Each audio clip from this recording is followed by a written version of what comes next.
ओम शांति। 31 जनवरी 2022। बाबा के महावाक्य।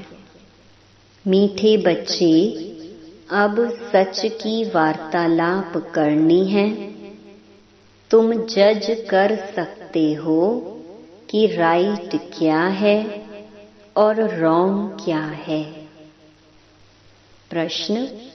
अंतर्यामी बाप दुनिया के सभी बच्चों के अंदर की कौन सी बात जानते हैं? उत्तर। बाप जानते हैं कि इस समय सभी में 5 भूत प्रवेश हैं। रावण सर्वव्यापी है। तुम बच्चों ने तो 5 भूतों का दान दिया है, लेकिन कभी कोई वापस ले लेते हैं। माया की बहुत कड़ी बॉक्सिंग है। बार बार हारने से कमजोर हो जाते हैं। इसलिए बाबा कहते, बच्चे दान देकर फिर वापस नहीं लेना है। माया से हारना नहीं। अमृत वेले उठ बाप को याद करना तो भूत भाग जाएंगे। गीत। निर्बल से लड़ाई बलवान की। ओम शांति। देखो कैसा गीत बनाया हुआ है, परंतु समझते कुछ भी नहीं है। जैसे गीता भागवत आदि बनाए हुए हैं, परंतु समझते कुछ भी नहीं। अभी तुम बच्चे इन सब का अर्थ समझते हो। तूफान और दीवे की कहानी कैसे बनाई है? मनुष्य तो ऐसे ही सुन लेते हैं। तुम पूरे अर्थ को जानते हो। बात यहाँ की है। छोटा दीवा तो क्या, माया का तूफान ऐसा है जो बड़े बड़े दीवे को बुझा देता है। कभी मुरझा जाते हैं, योग कम हो जाता है। योग को घृत कहेंगे। जितना योग लगाएं उतनी ज्योति जगी रहे। तो यह बात अभी की है। आत्माओं की ज्योति जगाने के लिए क्षमा को आना पड़ता है, जिसको ही परमात्मा कहा जाता है। परवाने भी मनुष्य के लिए कहेंगे। तुम कहेंगे परम पिता परमात्मा हमारे सामने हाजिर है। हम आँखों से देखते हैं, उनका शारीरिक नाम नहीं है। शिव तो निराकार है और नॉलेजफुल है। नॉलेज दे रहे हैं, इसलिए तुम कहेंगे हम हाजिर देखते हैं, क्योंकि उनसे हम नॉलेज लेते हैं। सुनाने वाला है शिव। मनुष्य कहते हैं परमात्मा हाजिरा हजूर है, परंतु पूछो कहाँ है? कहेंगे सर्वव्यापी है। यह तो बात ही नहीं ठहरती। वह आकर राजयोग सिखलाते हैं। तुम जानते हो शिव बाबा हमको पढ़ा रहे हैं। जरूर आँखों से देखेंगे ना। आत्मा भी है ना। तुम कहते हो हम आत्मा हैं। जरूर स्टार मिसल है, देखने में भी आती है। खुद आत्मा कहती है मैं स्टार हूँ, बहुत महीन हूँ। आत्मा भ्रकुटी के बीच में रहती है, यह भी जानते हैं। कोई कहते हम कैसे माने? अच्छा भ्रकुटी में नहीं समझो, आँखों में है। कहाँ ना कहाँ है तो सही ना। आत्मा ही कहती है यह मेरा शरीर है। भ्रकुटी शुद्ध स्थान है, इसलिए आत्मा का निवास स्थान यहाँ दिखाते हैं। टीका की निशानी भी यहाँ दी जाती है। आत्मा कहती है, मैं एक शरीर छोड़ दूसरा लेती हूँ। इसमें संशय की तो कोई बात नहीं। आत्मा याद करती है परम पिता परमात्मा को। अब बाप ने याद दिलाई है, तुम्हारा पार्ट पूरा हुआ है, तुम पतित बन गए हो। तुमसे सारी नॉलेज निकल गई है, यह भी पार्ट है। किसको दोष नहीं दे सकते। आत्मा कहती है, हमारे में 84 जन्मों का पार्ट है। ड्रामा अनुसार 84 जन्म भोगने ही पड़ते हैं, पतित होना ही पड़े। यह अभी तुम जानते हो जब समझाया जाता है। तुम कहते हो, बाबा बरोबर ड्रामा में तो पार्ट ही मेरा है। आपने समझाया है यह अनादि ड्रामा है। हम ड्रामा के परवश हैं। अभी तुम ईश्वर के वश हो तो ड्रामा को जानते हो। फिर तुम रावण के वश होने से बेताले बन जाते हो। बाबा कहते हैं, मैं तुमको कितनी नॉलेज देता हूँ। सब कहते हैं यह तो बिल्कुल नई नॉलेज है। सच और झूठ सिद्ध कर बताया जाता है। भारत ही सच खंड और झूठ खंड बनता है। सच खंड में सच ही होगा, झूठ खंड में झूठ का ही वार्तालाप है। अब जब तक तुमको सच की वार्तालाप ना मिले तो तुम जज कैसे करो। बाप कहते हैं, अब तुम जज करो कि मैं तुमको राइट समझाता हूँ या वह राइट समझाते हैं। तुम कहते हो, मैं आत्मा हूँ, मेरी आत्मा को क्यों तंग करते हो। आत्मा ही तंग होती है।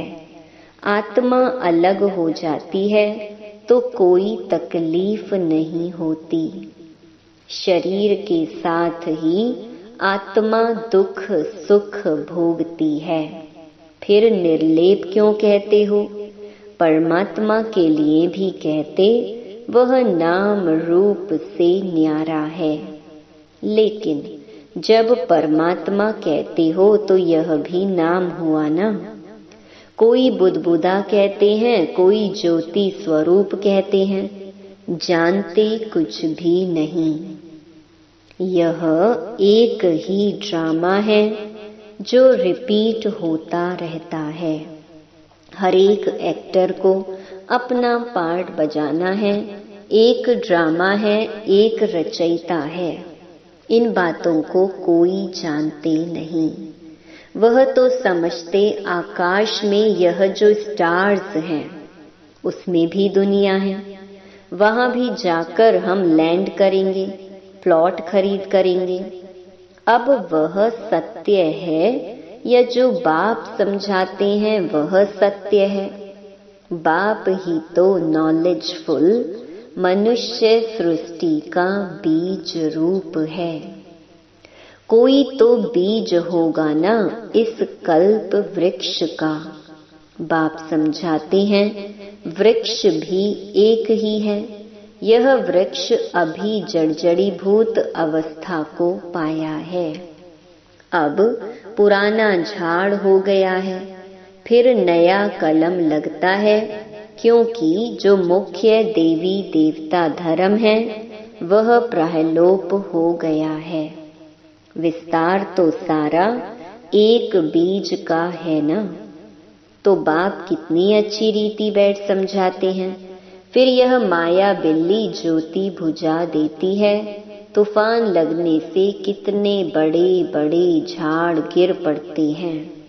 लिखते हैं, बाबा माया के तूफान बहुत आते हैं। इसको विघ्न भी कहा जाता है। बाप कहते हैं बरोबर रावण की आसुरी संप्रदाय विघ्न डालती है। फिर पुकारते हैं, पुकारते पुकारते फिर माया के तूफान विकार में गिरा देते हैं। पुराने पुराने भी गिर पड़ते हैं। बाप कहते हैं माया के तूफान तो आएंगे, परंतु तुम स्थैर्यम रहना, कभी किसको गुस्सा नहीं करना। कहते हैं बाबा हमको क्रोध भूत ने जीत लिया। बाप कहते हैं यह बॉक्सिंग है। घड़ी घड़ी गिरते रहेंगे तो कमजोर बन जाएंगे। तुमने तो विकारों का दान दिया है ना, दान देकर फिर वापस नहीं लेना। कोई भी प्रकार का दान देकर फिर वापस नहीं लिया जाता है। कहानी भी है ना, राजा हरिश्चंद्र ने दान दिया था। यह मिसाल बैठ बनाए हैं। हाँ तो बाप कहते हैं इंश्योर करना हो तो करो, नहीं करेंगे तो तुमको कुछ भी नहीं मिलेगा। वास्तव में दान की हुई चीज वापस हो नहीं सकती। समझो किसी ने दान किया मकान बनाने में, मकान बन गया, फिर वापस कैसे हो सकता। कन्या दान की, पैसे दिए, शादी हो गई, फिर वह वापस कैसे देंगे। दान की हुई चीज वापस आ नहीं सकती। तो बाप समझाते हैं तुम बच्चों को कितनी खुशी होनी चाहिए। सब साधु संत आदि कहते हैं परमात्मा सर्वव्यापी है, नाम रूप से न्यारा है। अब नाम रूप से न्यारी कोई चीज होती नहीं। आकाश का भी नाम है ना, परमात्मा का सब नाम जपते हैं। शिवलिंग की प्रतिमा है, फिर नाम रूप से न्यारा क्यों कहते हो। परंतु हठ से उतरते ही नहीं, इसलिए बाप ने समझाया है पहले पहले कोई मिले तो पूछो परम पिता परमात्मा से आपका क्या संबंध है। वह पिता हुआ ना। तुम बच्चे कहाँ भी सर्विस कर सकते हो।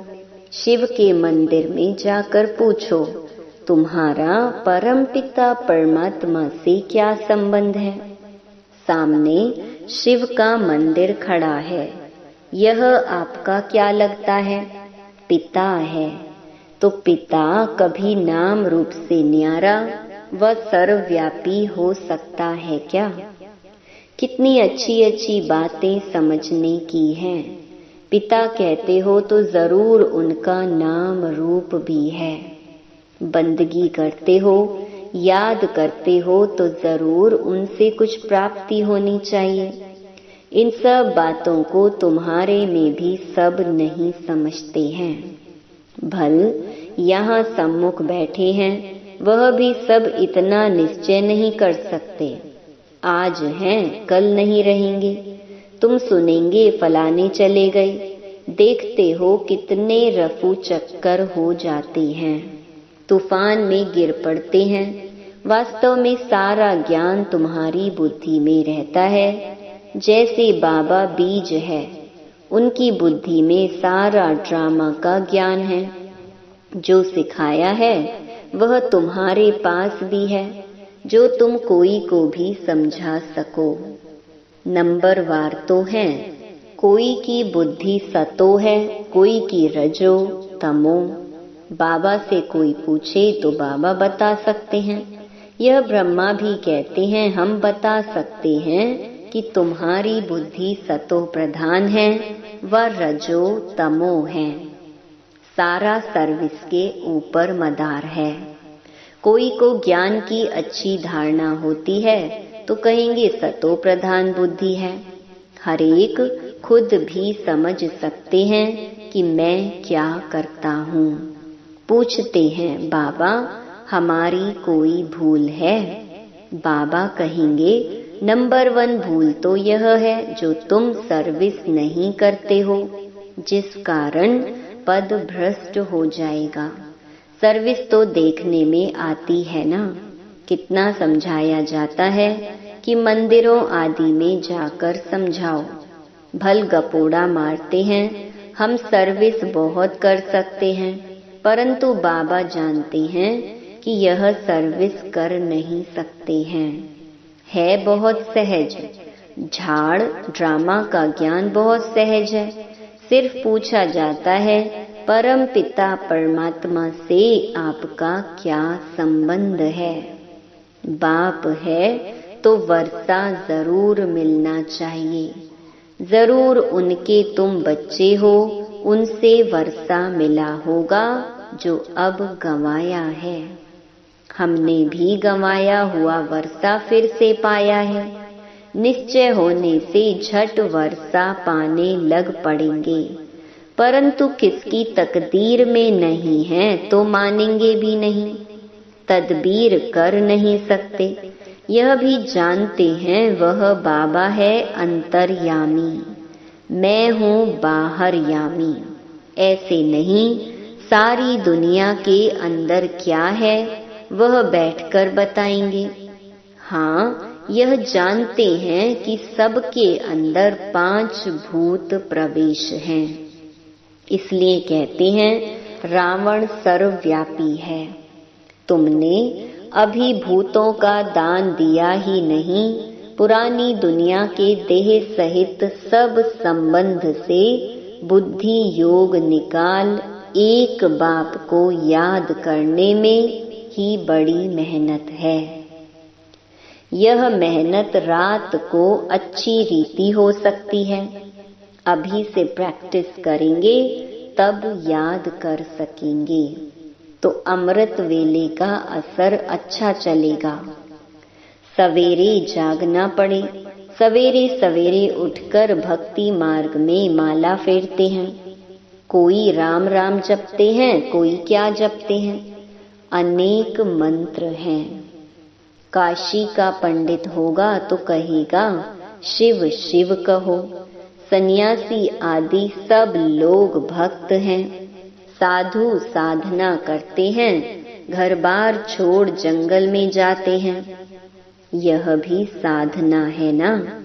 हठ योग मार्ग भी ड्रामा में है। यह तो जानना चाहिए कि स्वर्ग का आदि सनातन देवी देवता धर्म कहाँ चला गया। देवताओं की पूजा करते हैं, परंतु यह नहीं जानते हम किस धर्म के हैं। हम भी पूजा लक्ष्मी नारायण की करते थे, धर्म फिर हिंदू कह देते थे। अभी तो हम लिखते हैं हमारा ब्राह्मण अथवा देवी देवता धर्म है, फिर भी वह हिंदू लिख देते, क्योंकि भारतवासी सब हिंदू हैं। मुसलमानों का अलग लिखेंगे, बाकी सब हिंदुओं की लाइन में आ जाते हैं। यह वंडरफुल राज है।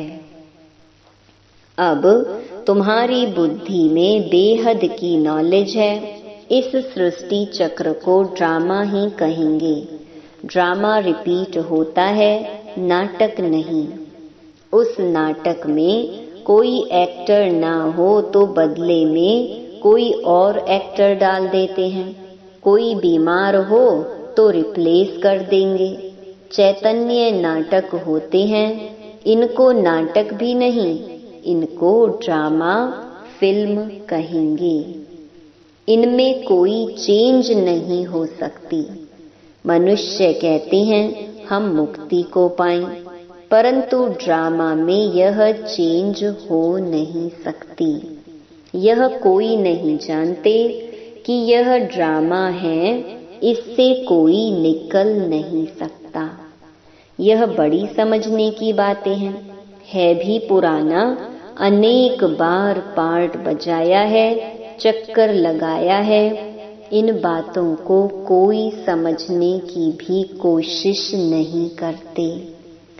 समझते भी हैं कि बरोबर एक गॉड है और यह वर्ल्ड की हिस्ट्री ज्योग्राफी रिपीट होती है, परंतु जानने की कोशिश करें उसकी फुर्सत नहीं है।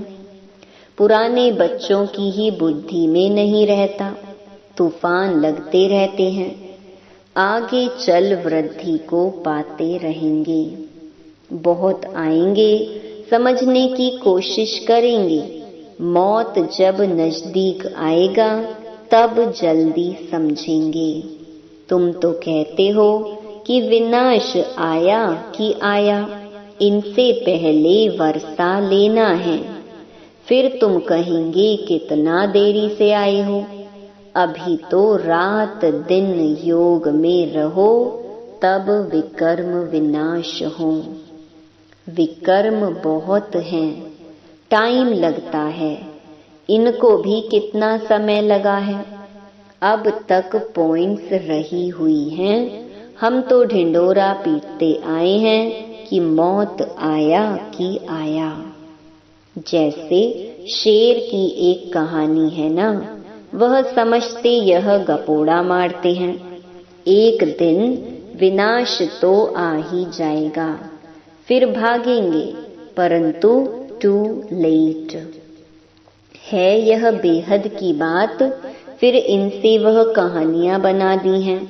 विकर्म विनाश के लिए योग अग्नि बहुत चाहिए। हाँ, नए नए बहुत ऐसे भी निकलेंगे जो पुरानों से भी तीखे जाएंगे। मार्जिन है। बाप कहते हैं भल घर में रहते हुए रात को जागो।